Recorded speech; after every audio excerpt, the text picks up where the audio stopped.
ଏହି तीन महिला केबे भी तुलसी गछरे जल चढ़ाइबा उचित नुहे, नचेत माँ लक्ष्मी क्रोधरे होइजिबे बर्बाद।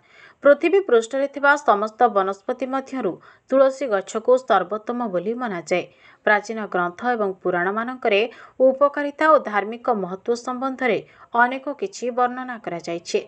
तुलसी पत्र अनेक प्रकार रोग को मूलरू नाश करिथाए। एही गछ घरे रहिबा द्वारा माँ लक्ष्मी को कृपा एवं सुख समृद्धि प्राप्त होइथाए।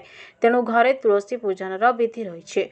तुलसी को पूजा करिबार केतेक नियम शास्त्र रे कहा जाइछे। ସେହି ନିୟମ ଭଙ୍ଗ ହେଲେ ମା ଲକ୍ଷ୍ମୀ କ୍ରୋଧିତ ହୋଇଯାଆନ୍ତି ଏବଂ କୁପରିଣାମ ଭୋଗ କରିବାକୁ ପଡ଼ିଥାଏ। ତେବେ ଚାଲନ୍ତୁ ଜାଣିବା ତୁଳସୀ ପୂଜା କରୁଥିବା ମହିଳାମାନେ ପୂଜା ବେଳେ କେଉଁ ସବୁ ବିଧି ପ୍ରତି ଧ୍ୟାନ ଦେବା ଅତ୍ୟନ୍ତ ଜରୁରୀ। ଘରେ ଯଦି ତୁଳସୀ ଗଛ ଲଗାଇବାକୁ ଚାହୁଁଛନ୍ତି ତେବେ ଯେକୌଣସି ଗୁରୁବାର ଦିନରେ ଲଗାଇ ପାରିବେ। ଏହାଦ୍ୱାରା ଘରକୁ ମା ଲକ୍ଷ୍ମୀଙ୍କର ଆଗମନ ହୋଇଥାଏ। ହେଲେ କାର୍ତ୍ତିକ ମାସରେ ତୁଳସୀ ଗଛ ଲଗାଇବା ସର୍ବୋତ୍ତମ ମନାଯାଏ। कार्तिक मास भली पुण्य मासरे निष्ठा सहकारे तुलसी पूजा करने द्वारा व्यक्तिंकर सबु मनस्कामना पूर्ण होता है। तुलसी गछ को घर भितरे किंबा अगणारे मध्य लगाई पारिबे।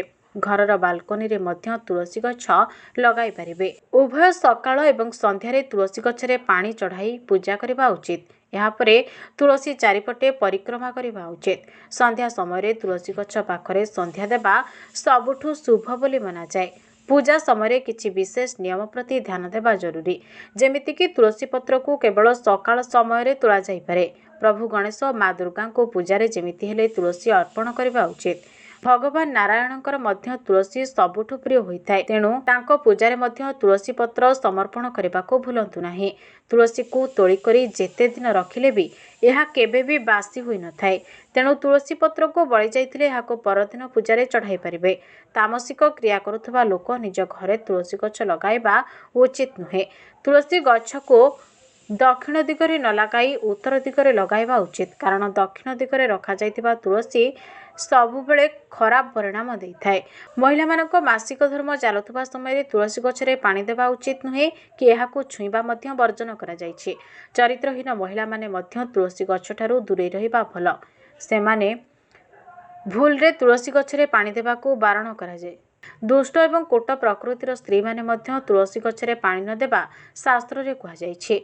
नचेत माँ लक्ष्मी खूब क्रोधित होइथांती एवं यार विपरीत फल भोग करने को पड़ी थाए। भिडियोटी भल लगी लाइक करंतु। आगो को एभली अपडेट पाइबा पई आम चैनल को सब्सक्राइब करी पाखरे थिबा बेल आइकन को क्लिक करंतु एवं सोशल मीडिया रे आमको फॉलो करंतु।